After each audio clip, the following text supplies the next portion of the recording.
So when I was a child, an elderly man named Bahadur worked as a watchman in our neighborhood. And the most interesting part about Bahadur was everything that we took for granted. Like many from his community, Bahadur traveled 1,600 kilometers from the north of India to our hometown in Chennai in search of a job that paid 30 rupees a day, of which he spent part of his earnings back to his family. The enormity of his situation only struck me when I was 17 and I was planning a college trip with my friends, and I spent on one vacation what Bahadur spent earning for 10 years of his life. By the time Bahadur's health deteriorated and he passed away. Now, what could I have done to change his future? Could I have done anything different? Could I have given money? But money was not a sustainable way. I wanted to do something with a small voice and channel it in a different way. So I went to my parents and I said, hey, could I do something about this? Like any other Indian parents, they told what they would tell, which is you should grow up and try to make a difference in this world. And I got into engineering. In 2008, I took a internship with an investment bank where I was trying to forecast stock markets and try to predict what would happen to stock markets. And in 2010, I got into my full-time job, became a management consultant, started advising clients on how to improve their businesses, which was when I went back to Delhi, I met my senior who was trying to start up, and he was starting up social enterprise by name Avanti Fellows. This was my first time that the thought came back to me saying, hey, my senior is now trying to do something in the social space, and let me observe what he was doing. So I realized that this organization was founded by people who had the right motivations, who were doing great work, but they also had something a lot of organizations did not have. They had the right networks and the affiliates to bring this into the next global thing. So that was something that sparked this thought that let me see how many NGOs there are in India, and let me see what exactly they're up to, and why can they all not be like this organization that my senior is trying to found. So I saw that there were 3.3 million NGOs in India. That's one NGO for every 400 people. Now what you see on the map there is an official map, and that's 70,000 NGOs. Yet our Human Development Index is at 135 out of 187. So there was something that was clearly a disconnect. There were NGOs with the right aims and the right visions trying to solve problems, but they were not being very effective in what they were doing. So I took up a project when I went to Stanford University, and I tried to understand why these change makers and try to see what exactly the problems are. Why are they not able to be effective? So this is the result of the survey that I saw. Broadly, you can see three categories. One is advocacy. They're trying to do good work, but a lot of people don't know about it. The people who are especially going to be impacted by their work do not know about it. So Bahadur actually had 3 NGOs close to his house that he could have gone and be treated by, but they didn't actually know about these services. So advocacy is a huge thing that we want us to try to solve. The second thing is fundraising. Now, this is a vicious cycle because if you don't have funds, you're not going to be able to support your advocacy and your operations and strategy. But if you don't have advocacy and strategy in its place, nobody's going to fund you. So we need to figure out how to break this cycle. On the other side of the project, we spoke to about 100 people, and we found out of every 100 people, there are about 72 people who want to do good. And out of these 72 people, 12 people are already doing good in some form or shape. But the rest of them, they actually don't have an outlet to do good, simply because they don't have flexible timings or schedules, and they're not interested in making monetary donations because they don't know where the money is going. Here was a clear opportunity where NGOs wanted help to be effective, and you had fellows or professionals that wanted to do good work, and there were lots of them. So the no-brainer was to bring them together. So we did it, and we saw that initially in a very manual way, we started calling fellows, calling professionals, friends and families, calling NGOs and saying, hey, do you guys want to connect yourselves and do some work? And we weren't very successful in the beginning.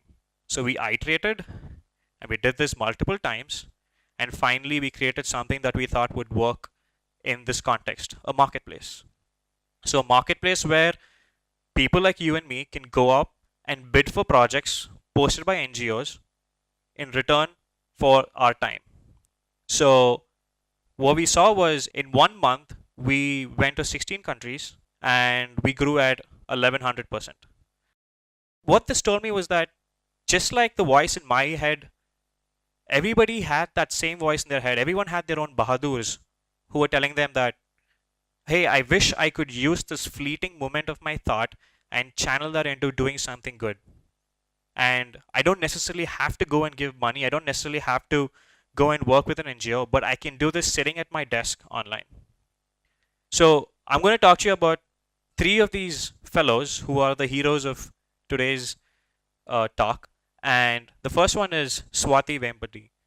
So she was one of our earlier fellows who was based out of Bangalore and a marketing manager.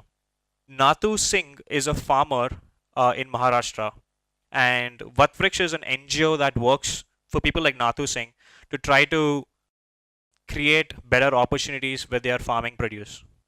So eliminate the distributor and try to figure out how can Nathu Singh sell his crops in the retail space.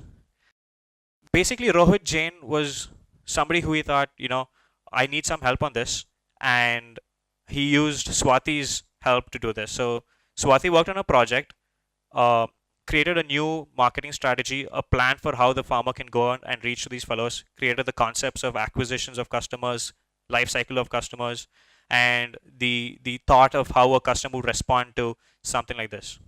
As a result, what happened was Nathu Singh used to earn 40,000 rupees every year. Now he ended up earning 44,000 rupees every year. Now that's not a big amount for people like us, but that's a 10% improvement in somebody's livelihood. Never before in the history was somebody able to sit in some remote part of the world and help a villager in a small village in Maharashtra and improve their livelihoods by 10%. And not just one, there were 148 farmers who got impacted this way. So this is the power of one that we want to start to harness. Can this one person impact 1,500 people, 150 people, or even one person sitting somewhere else, and channel that to doing good?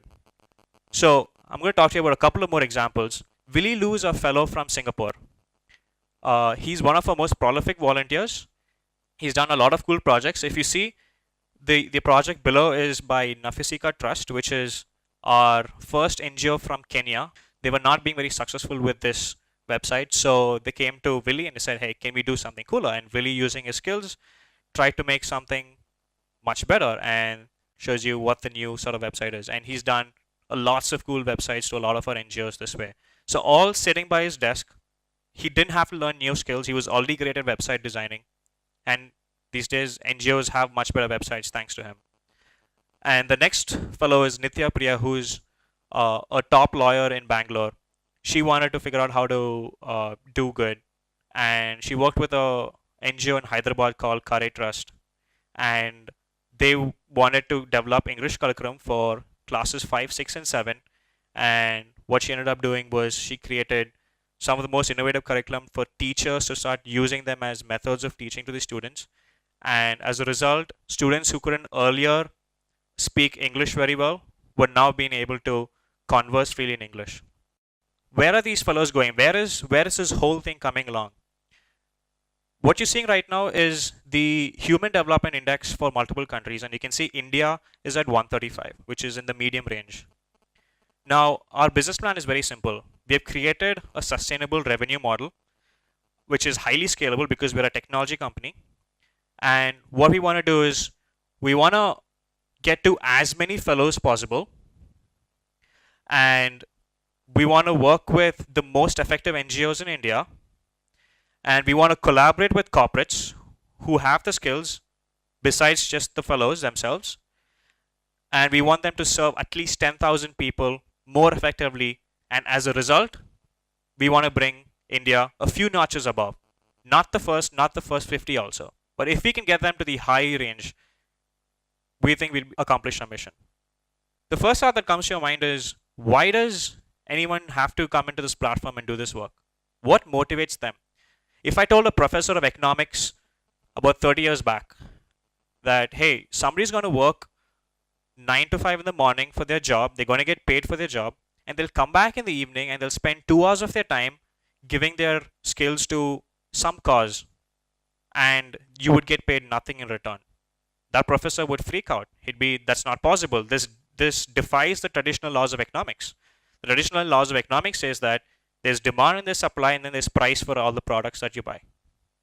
But here you're getting nothing in return. So we worked with Irina Asinova and Professor Marcel Borges from South Denmark University to try to find out what exactly is motivating our fellows.